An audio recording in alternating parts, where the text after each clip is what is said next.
ଜାଲରେ ଲାଗି ଛଟପଟ ହେଉଥିବା ଅଜଗର ଉଦ୍ଧାର। ମୟୂରଭଞ୍ଜ କପ୍ତିପଦା ବ୍ଲକ କାଳଡେମ୍ ତଳ ସାହିରେ ଆଜି ଏକ ବିଶାଳ ଅଜଗର ସାପକୁ ଉଦ୍ଧାର କରାଯାଇଛି। ସାପଟି ଜଣେ ବ୍ୟକ୍ତିଙ୍କ ବାଡ଼ିରେ ଯାଉଥିବା ଜାଲରେ ପଡ଼ି ଛଟପଟ ହେଉଥିଲା। ତେବେ ଆଜି ସକାଳୁ ଘର ଲୋକେ ସାପଟିକୁ ଦେଖି ବନ ବିଭାଗକୁ ଖବର ଦେଇଥିଲେ। ଘଟଣାସ୍ଥଳରେ ବନ ବିଭାଗ କର୍ମଚାରୀ ଏବଂ ତାଲିମପ୍ରାପ୍ତ ସାପ ଉଦ୍ଧାରକାରୀ ଦଳ ମିଳିତ ଭାବେ ଜାଲ କାଟି ସାପଟିକୁ ଉଦ୍ଧାର କରିଥିଲେ। ସାପଟି 10 ଫୁଟ ଲମ୍ବର ହୋଇଥିବା ବେଳେ ଏହାର ଓଜନ 15 କେଜି ହେବ ବୋଲି ଅନୁମାନ କରାଯାଉଛି। ସାପକୁ ଉଦ୍ଧାର କରି ବନ କର୍ମଚାରୀ ଜଙ୍ଗଲରେ ଛାଡ଼ି ଦେଇଥିବା ଜଣାପଡ଼ିଛି।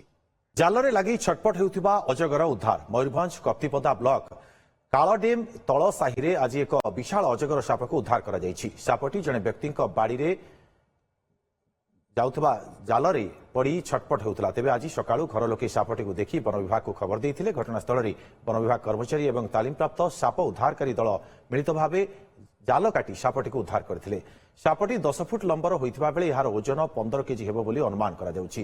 ସାପକୁ ଉଦ୍ଧାର କରି ବନ କର୍ମଚାରୀ ଜଙ୍ଗଲରେ ଛାଡ଼ି ଦେଇଥିବା ଜଣାପଡ଼ିଛି।